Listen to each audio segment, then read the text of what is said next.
Hello class, Mr. Zaghetti here, back with your next math lesson. So today we're going to be multiplying radicals. There's a few things that goes into play here. If you have the same kind of radical like the square root and a square root, it's a lot easier to multiply those. We're going to get into how to deal with multiplying a square root by a cube root and by a fourth root and so on and so forth today too.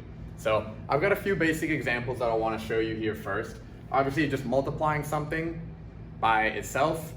So like here, you've got the square root of 3 times the square root of 3. Well, you just get rid of the square root there. So that's pretty easy, nothing new there, we've done that before. Same thing if you have the square root of x times the square root of x, nothing changes. It just gets rid of the square root sign because the square root is just the opposite of squaring something or multiplying it by itself. So this one might be new. If you have the fourth root of something, you have to multiply the fourth root by the fourth root by the fourth root by the fourth root, or 4 times, in order to cancel it out and get it back to our x here. My next example, it kind of shows us why it doesn't work the other way. If I only have 2 of a cube root of x, it's not the same as x. What's actually going to happen, and we'll kind of see more into this later, we'll have our rational exponents. I'm going to give you some example of that when we get to a later problem. So the reason I have the cube root of x times the cube root of x is not equal to x is because it's still going to be the cube root of x, but what's going on underneath the radical, I'm going to have x times x, which is the same as x squared. Another way to write this would actually be x to the 2/3 power. Okay, so we'll get back into that later. Let's take a look at our first problem, see what we can do. All right, so thankfully they're both just a square root. So we can just go ahead and multiply there, and then we'll see what we can simplify. Okay, so 2 times 8, we just have our square root. I'm going to go ahead and multiply now. I've got my 16 x times x cubed. So I now have, still underneath the same radical, x to the 4th power. So hopefully you can see that all right. We can go ahead and simplify that pretty easily. That's convenient. 16 is a perfect square, so 4 times 4 can move right outside of the radical. The same way that x squared can. X squared times x squared is x to the 4th power. So that is actually going to be our answer here for that first example problem. So that's pretty easy, but it does give you an example of multiplying the radicals. So when you've got, again, the same square root of both, we don't have to do anything fancy in order for that to work out well. So I'm going to move a little bit over here. Hopefully you can still see me as I solve this next problem, but the important part is, of course, the problem. So what we're going to do, we have our cube root of 4. We're going to go ahead and just multiply it by both of these terms inside the parentheses. It's kind of like what we're going to do later on when we FOIL it, but this is just a monomial. It's just one term multiplied by 2 terms instead of 2 by 2. Okay, so this one's just a little bit easier. Conveniently, they're both the cube root, so we can treat it the same way that we did our first problem. So what's going to happen is just anything multiplied by 1 is itself. So I have my cube root of 4. Once again, we can't really simplify that, so I'm just going to let it stick around. So now the cube root of 8, let's see if we can do something with that. So the cube root of 8, well, we know that 2 and 4 are factors of 8, and then 4 can be broken down once again. So I have the criteria to simplify a cube root. Something times itself 3 times. Just like in our example up here, to get rid of a 4th root, we would need 4. So since I have 3 2's, that means I can simplify that cube root of 8. So my final answer, I'm just going to write it over here to the side a little bit where I've got some more room. I've got my cube root of 4 plus 2. Okay, it would be just like simplifying the square root of 16 like we did here, just turns into 4. So the cube root of 8 is 2 because 2 cubed is also 8. So you can see how it works, vice versa there, back and forth.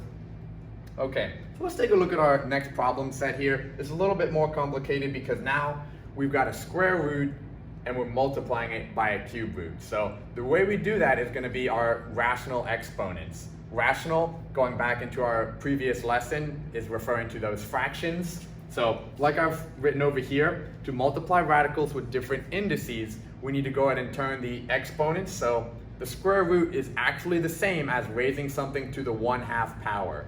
Okay, so I'm going to rewrite that problem now and see what we can do. It can also be rewritten as xy to the 1/2 power.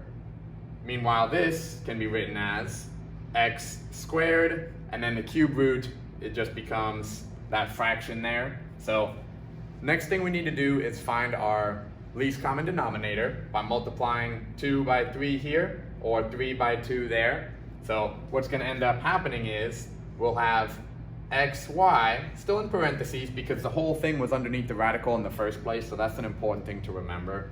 So xy, now it's going to be 1/2, but with the denominator of 6, so 3 over 6, and then multiplied by x to the 4th, 6th power. Okay, so now we go ahead and put it back underneath the radical so we can move towards combining like terms, and it'll look something like this. So I've got my xy cubed with the 6th root multiplied by x to the 4th, still underneath the 6th root there. Okay, so the next step, keep in mind it's still x cubed, y cubed. So what's going to end up happening is I'll go ahead, when I'm multiplying the exponents, I can just add them together, right? It's different than when you have an exponent raised to an exponent and you multiply them. So we're going to add x cubed and x to the 4th, and what ends up happening is while underneath my 6th root, I now have at least 6 of something. So I know I'm going to be able to simplify that one step further, even beyond this, and I'll probably write it over there where I have some more space.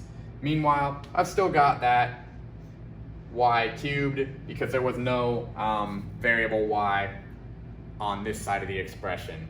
Okay, so now we can simplify it. Like we learned up here, if we have less than the root, well, we just have to leave it underneath the radical. But if we have the same amount, or of course more in this case, we can simplify it outside of the radical.